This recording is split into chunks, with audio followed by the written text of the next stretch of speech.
Now, Jonas has heard, Vic, that some states place a cap on the amount of money you can win in any kind of a lawsuit.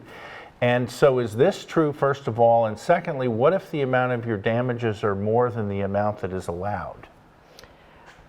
There are some states that are passing caps. They actually pass caps in Georgia with regard to certain types of personal injury claims.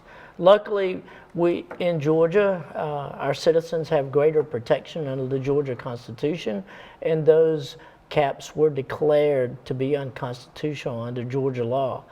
The reason for it is this: you aren't awarded compensation in the event that you're injured as a result of the negligence of another. You're made whole.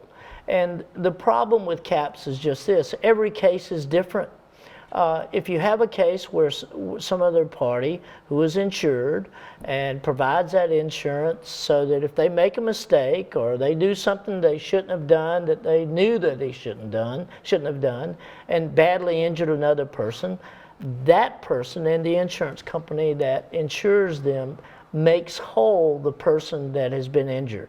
And the problem for putting that in a cap situation is, in the event that the damage that's caused is so much more than this arbitrary cap that's been put on it, then that puts the burden on the victim who did nothing wrong. And more importantly, what it eventually puts the burden on is society. In other words, the public has to pay for these terrible losses that have been caused as a result of the negligence of another.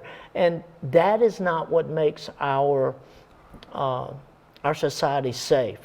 What makes our society safe is others following the rules. If we follow the rules, we're not likely to injure someone else, especially injure someone badly. But if we do, then whatever insurance is available there to cover that loss, that is the party that should pay for the risk that they got insured, they were paid to cover from the very beginning. So caps are terrible for society, they're terrible for the individual victims, and they certainly arbitrarily cause the public to be exposed to helping by way of medical care or by way of money to pay for the future needs of that individual, when it's the party that's negligent and caused that injury that should be paying, and the insurance company which insures them.